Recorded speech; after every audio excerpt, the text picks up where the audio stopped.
Songke.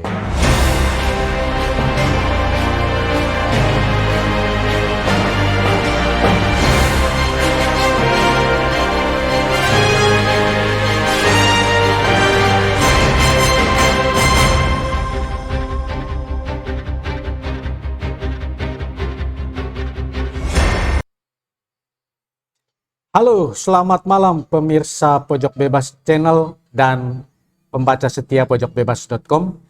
Kembali hadir dengan saya Ardi Fantur di acara Pojok Bebas Ngalor Ngidul.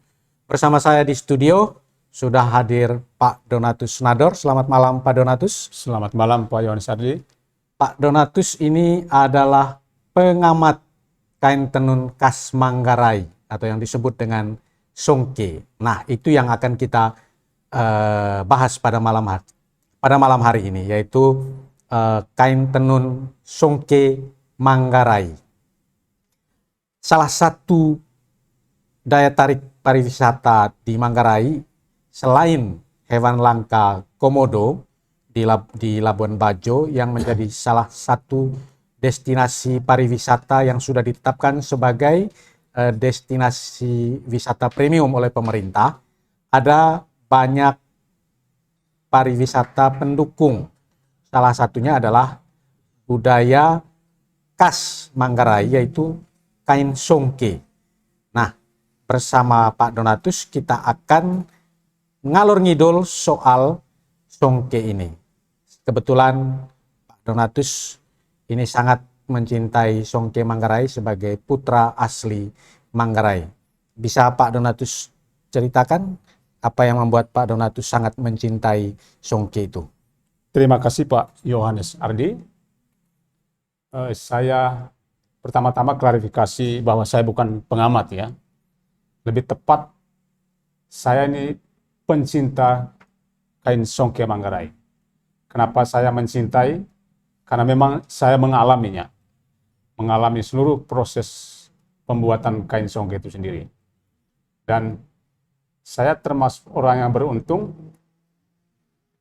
karena ibu saya juga penenun kain Songke, dan saya ada pada generasi yang cukup beruntung bisa mengikuti semua proses itu.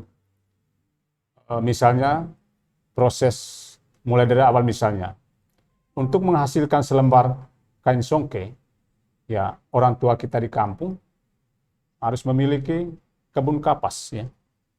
Nah, setelah kapasnya ditanam dan setelah matang akan dipetik, dan kapas itu akan dipisahkan seratnya dari bijinya. Dan itu menunggu beberapa tahun sampai ya untuk dipanen. menunggu matangnya kapas itu ya, cukup lama. Dan setelah kapas itu dipisahkan dari bijinya dengan menggunakan alat yang mungkin tidak dalam bahasa Indonesia tapi ada dalam bahasa Manggarai, itu nggeso ya. Untuk dalam beleda namanya nggeso. Nggeso itu memisahkan biji kapas dari seratnya. Setelah kapas atau seratnya itu sudah dipisahkan dari bijinya, maka masuk ke tahap berikutnya. Kapas yang tadi itu akan diproses untuk lebih lembut lagi, yaitu dengan menggunakan alat yang disebut wusu ya. Wusu itu semacam panah terbuat dari senar yang kemudian kalau digetarkan ke tumpukan kapas itu akan teracak dan terpecah-pecah sehingga halus ya. Nah, setelah proses itu para ibu akan menggulung kapas itu dan seperti lintingan sebesar ibu jari kaki dengan panjang sekitar 30 cm, dan setelah itu akan masuk ke proses pemintalan benangnya dengan menggunakan alat yang disebut janta ya. Setelah benang itu dipintal, digulung, lalu masuk ke proses berikutnya yaitu paes, istilahnya paes untuk menghasilkan benang. Lalu setelah proses itu nanti benang ini akan direndam dengan menggunakan bahan atau daun khusus untuk merendamnya agar dia hitam.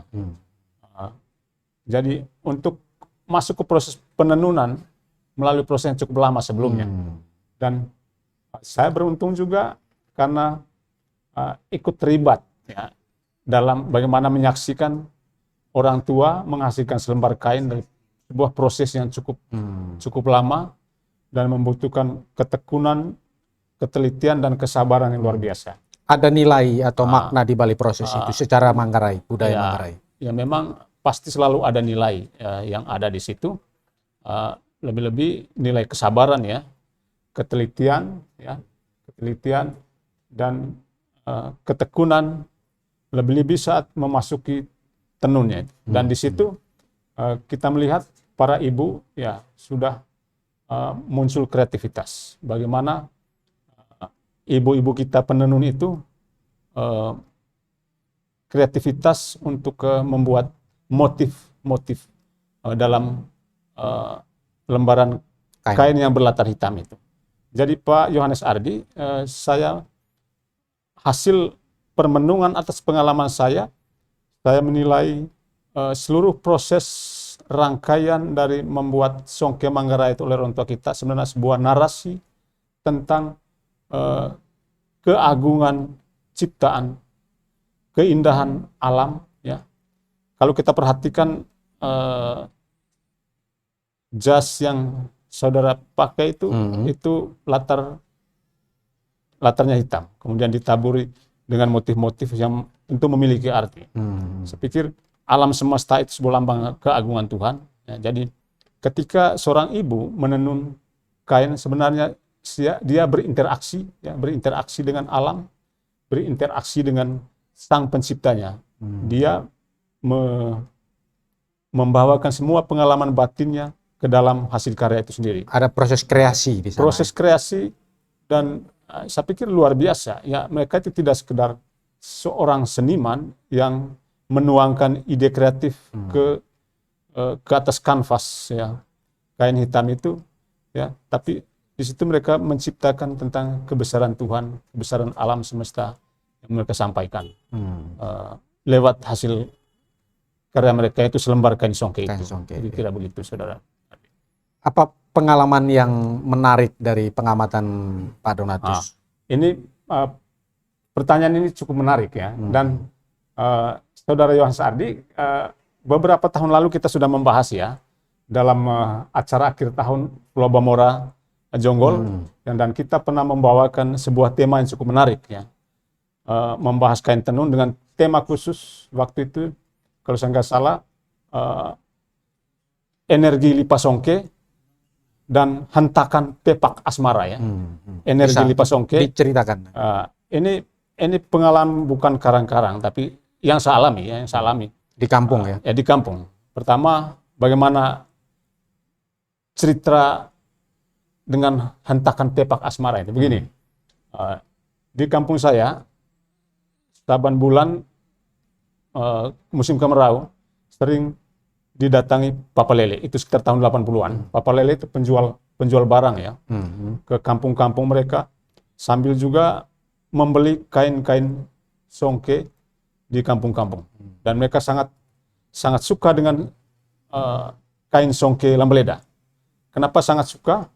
Ya, karena pertama memang melalui proses yang panjang tadi itu, dan benang yang dihasilkan oleh benang dengan pintal sendiri, itu benangnya cukup tebal, sehingga menghasilkan kain yang juga cukup tebal, sehingga enak untuk dipakai, hangat ya.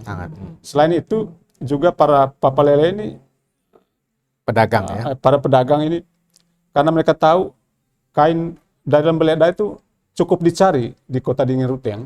Ada kekasannya. Kekasannya ya, saat pembuatannya ada bahan khusus yang akan dibasahin pada kain supaya tidak rapuh ya. Itu namanya, bahan khusus ini namanya pare ya. Pare itu terbuat dari mata beras yang kemudian direndam 2-3 malam. Dia akan mengeluarkan aroma yang cukup khas dan lendir yang cukup bisa menguatkan kain tenun itu sendiri. Dan itu tercium di kain songkenya? Itu akan tercium di kain songke, dan para pedagang yang pintar hanya dengan cukup mencium itu, maka menghasilkan kain seperti itu.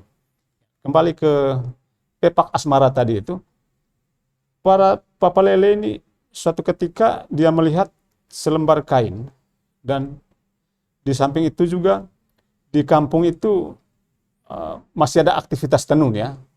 Biasanya kalau ibu-ibu itu menenun, alat tenunnya itu selalu menggunakan pepak ya. Pepak itu dari bambu ujung sana untuk memasang kain itu. Sehingga kalau dihentakkan dia akan bunyi. Itu namanya pepak. Ketahuan kalau misalnya seorang ibu yang agak ke ujur, dia pasti enggak terlalu kencang ya. Tapi kalau yang masih gadis-gadis ya, dengan semangat bisa kebaca di situ. Jadi pepak itu menghasilkan bunyi dan para pedagang itu membaca bunyi itu. Oh ini, setelah mereka lihat juga kainnya, ini pasti yang tenun ini pasti cantik. Kebetulan memang yang tenun ini cantik ya, cantik, hanya dia ada kekurangan fisik, tunarungu. Ketika diceritakan bahwa ini hasil karyanya dan seperti itu bunyi pepaknya, maka mereka jatuh cinta ya. Jatuh cinta hanya dari mendengar, dengan mendengar suara pepak, mendengar suara pepak tadi dan melihat kain yang dihasilkannya. Maka ketika dibilang oh dia memang dia cantik, tapi dia itu tunarungu, apa kata pedagang tadi, enggak apa-apa ya, enggak apa-apa. Karena memang dia sebagai manusia punya kelebihan dengan menghasilkan karya seperti itu. Jadi begitu dalamnya efek dari pepak itu. Hentakan pepak. Dan makanya kita bilang waktu itu pepak cinta asmara. gitu ya. Pepak yang menimbulkan rasa asmara ya, menggugah gairah si pedagang tadi. Itu cerita yang pertama tentang hentakan pepak asmara.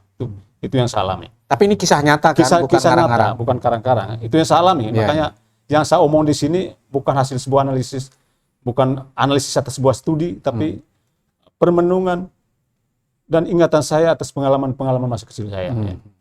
Bagaimana pepak asmara memang menghasilkan, mempertemukan antara dua hati yang berbeda. Lalu tentang energi Lipasongke, ya, percaya tidak percaya saudara Ardi, Lipasongke yang dihasilkan oleh ibu-ibu itu dengan cerita tadi, narasi sebuah keagungan, itu memiliki energi. Ya. Energi apa? Energi bisa mengubah, ya, mengubah apapun. Ceritanya begini, bapak saya pergi pinang mama saya di Cibal ya, pinang mama saya di Cibal. Mama saya ini cantik ya, kulitnya putih. Sementara si laki ini bapak saya orang Lambaleda, dia minder dia karena kulitnya hitam manis lah, ya, hitam manis ya. Apa yang terjadi ketika bawa belis dan mau bawa mama saya ini ke kampung bapak? Kakek saya, bapak dari mama, minta lagi selembar kain. Kain untuk apa? Kain untuk mengganti kulit bapak saya agar disesuaikan kulit mama saya. Diganti oleh apa? Oleh kain. Dan untung satu-satunya sisanya kain songke itu kain pakainya kakek saya, bapak dari bapak saya. Itu lopo kantor ya. Dan itu diberikan. Itu namanya dia lecu naik tenggenya hanya untuk mengganti kulit bapak saya. Menanggalkan kain yang dipakai untuk diberikan kepada keluarga perempuan, mama saya, hanya untuk mengganti kulit atau menyesuaikan kulit dari hitam supaya lebih putih sesuai dengan mama saya. Jadi begitu dalamnya makna kain songke ini dalam budaya gitu ya. Jadi belum sampai di situ. Apa yang terjadi? Dari kami satu keluarga 6 orang, cuma 1 orang yang kulitnya putih. Ketika saya renung, waduh, seandainya dulu kakek saya masih punya lebih kain, kasih 6 memang kami putih semua, ikut kulit mama. Jadi kita yakin bahwa ternyata Lipasongke itu memiliki energi yang begitu kuat. Lalu hal lain juga, orang tua kita atau om kita kadang memberi kita widang ya, widang kain songke untuk kumbu beki ya, supaya untuk selimut. Ketika kita badan hangat mau sakit, mereka pesan pakailah kain itu. Dan saya memiliki 2 kain itu dari 2 om. Jadi saya memiliki energi. Ini bukan percaya sesi, tapi memang keyakinan bahwa ketika orang tua kita menenun itu dengan sebuah keyakinan bahwa dia menarasikan sebuah keagungan Tuhan. Ketika dia juga yakin bahwa ini bisa menghangatkan kita, kita bisa sembuh dari penyakit. Kira-kira itu pengalaman yang menarik. Itu nilai yang bisa digali. Nah, Songke ini tahun lalu dipentaskan di panggung internasional di Paris, Prancis, dan menjadi salah satu kain tenun dari beberapa kain tenun khas di NTT. Nah, ini kan yang jelas sudah mengalami perubahan dari segi desain, style, jadi sudah mengikuti perkembangan zaman. Menurut Pak Donatus sebagai pencinta Songke, apakah hal itu positif atau bagaimana? Ya, saya kira memang setiap apa yang lahir dari sebuah tradisi pasti mengalami perubahan.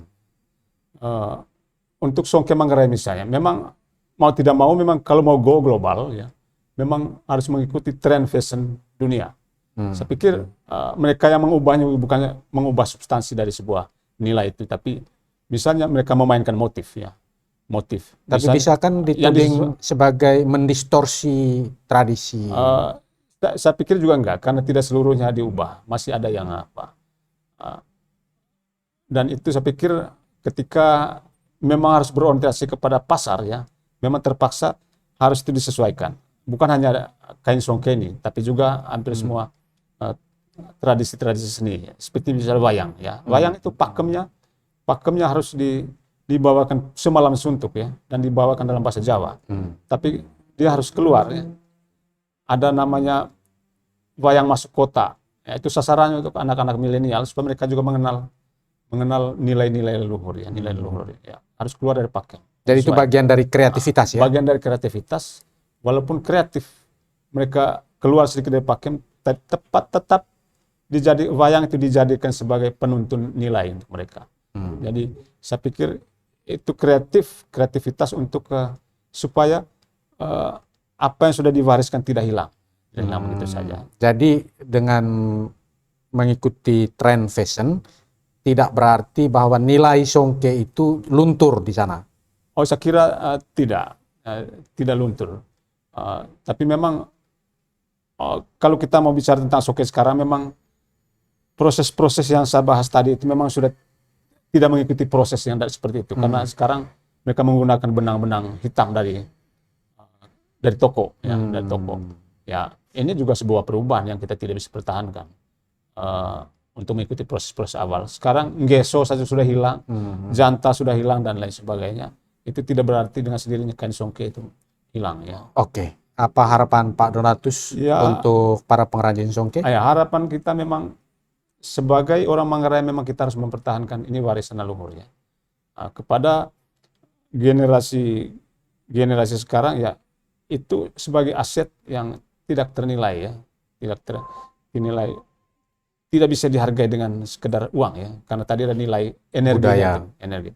Nah, itu harapan saya untuk pemangku kepentingan, ibu-ibu yang mari kita pertahankan itu. Lalu tentu mereka ini butuh support, ya. Support ini seperti apa? Memberikan mereka edukasi, ya. Mungkin di bidang bagaimana mendesain yang lebih modern, ya. Supaya lebih eye-catching, lebih milenial gitu, ya, tanpa menghilangkan substansi. Dan saya dengar bahwa Pemda kita punya perda tentang masyarakat adat.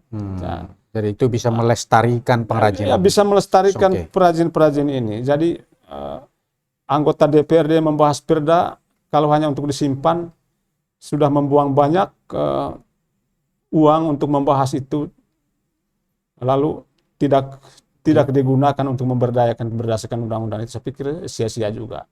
Mari kita jaga ini, pemerintah daerah dan juga teman-teman. Saya suatu ketika ditelepon sama teman bahwa mereka akan ke Luwuk dan ke Lolok untuk memberdayakan masyarakat itu dengan menyiapkan desainnya dan marketnya.